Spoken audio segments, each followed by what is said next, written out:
Now, to discuss this, as well as Poland's support for Taiwan's participation in international organizations, I'm joined by Patrick Mendis, University of Warsaw, Poland, Distinguished Visiting Professor of Transatlantic Relations, and Antonina Łuszczykiewicz, Jagiellonian University in Krakow, both of whom are visiting Taiwan from Poland.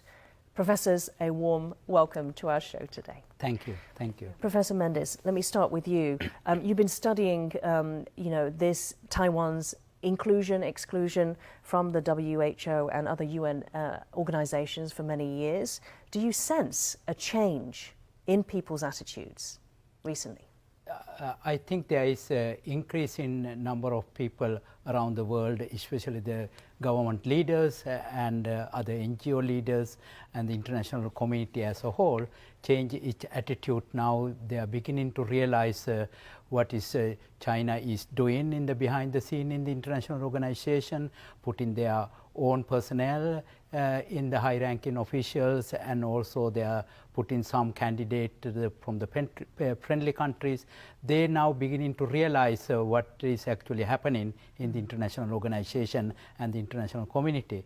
Now, because of that, and also the U.S. leadership under President Biden administration, they are now trying to set the ISCO on the right track and to express what is the international community views and put in Taiwan to give it the right space in the international square.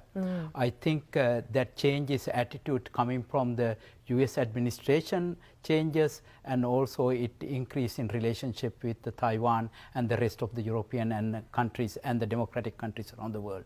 So the world is seeing more clearly that Taiwan is being isolated by China. China, after especially the COVID-19 pandemic, what happened in the WHO, they were trying to exclude it and hide their information from the international community and the scientific community. I think that now beginning to come to light, and then especially the U.S. administration realizes now it is time to get the Taiwan participation in the WHO, World Health Assembly, because Taiwan can contribute their scientific and medical advancement to betterment of the international community, international scientific community. So let me bring in Antonina. Yeah. Antonina, so we tend to hear, as Patrick mentioned there, China's side of things. Why Taiwan shouldn't be part of the WHO or any other UN sort of meeting or body. But what are the reasons, from your studies, what are the reasons that Taiwan should be? So first of all, everything goes back to the 1971 UN resolution, according to which the China seat was supposed to be given to the PRC representatives, and the so-called Chiang Kai-shek representatives were excluded forever from the United Nations. However, this situation is not as problematic for Taiwan as China is trying to convince us, because first of all, this resolution does not say anything about the statehood of Taiwan. It does not define the status of Taiwan, whether it is an independent, separate country or whether it is a part of China. Nothing of that sort is being mentioned in that resolution.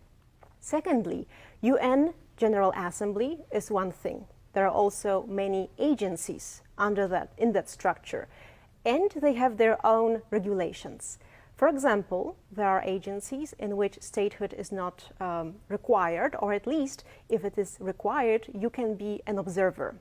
UNESCO is a fascinating example, and actually Taiwan could learn a lot from Palestine, which managed to go through a fantastic, successful 194 campaign. The name comes from the fact that if Palestine gained the full membership in the UN, it would become the 194th member of the United Nations. How close is it? Well, in the United Nations General Assembly, Palestine has a non-member observer status, so it's a partly successful campaign.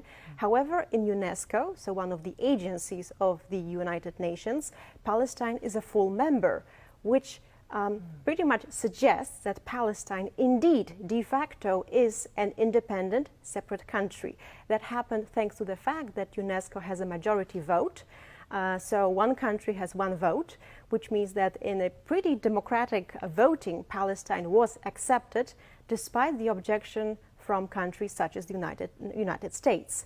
That gives lots of hints, suggestions to Taiwan, and lots of hope that despite this 1971 resolution, things can change. Antonina, is the difference between the two essentially whether Taiwan is actually part of China? So, for example, the US does not actually believe that, it simply acknowledges the Chinese position. Policy is the ambiguous one, which usually goes back to the point that there is one China in the world, but it only acknowledges, does not recognize, but only acknowledges that the Chinese position is such that Taiwan is a part of China. So legally speaking and politically speaking, it's a very different definition. Essentially what we're saying is the UN has not said that there is only one China. So there could be the ROC, there could also be the PRC in its membership.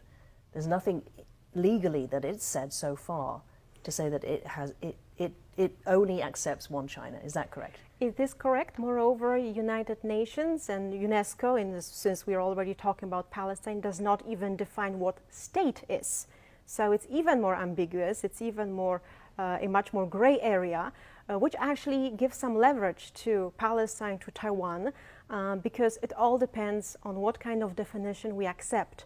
The problem is that in this game, the more powerful you are, the bigger chances you have to impose your own vision on other smaller and less powerful countries.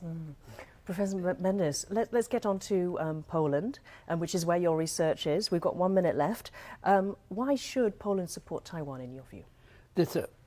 Because Poland has its own legacy of 123 years of no country. And then now we have a country and the communist regime, and now it's a democratic, shining democracy in the Eastern Europe.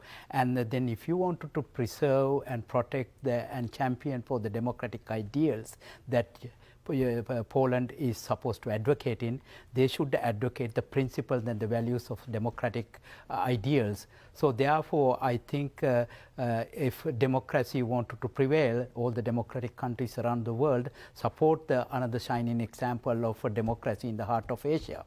So that is why this, whether you want to live on a dictatorship or autocratic society, or do you want to live in freedom, that is the question that one needs to ask at the end of the day. Antonina, do you want to add on to that? It's actually a very practical question because, first of all, Poland is pretty much disappointed with promises of China about economic investments related to the BRI. But just like other countries of Central and Eastern Europe, Poland did not get as much as it used to expect.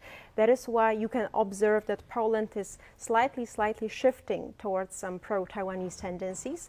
But the biggest game changer is Russia's attack against Ukraine. And therefore, Poland's only reasonable option is to be close to NATO alliance, to European Union, and that means democratic alliance. And that means being against Russia, and by default also going against communist China, which officially is a neutral country, but we all know very well that silently China is supporting Putin's regime. And what is Poland's relationship with China? How would you frame that? It used to be pretty good. As I said, when the BRI was announced, there were lots of promises. Which is the about Belt and Road Initiative. Belt and Road Initiative. There were lots of promises from China about investments in Poland. However, just like in the Czech Republic, in Slovakia and Lithuania, all these promises were not fulfilled. Plus, you have big doubts about transparency of Chinese projects and several other issues, which actually opens up a new window of opportunities for Poland-Taiwan cooperation. For example, a few months ago, we established a joint working group on semiconductors.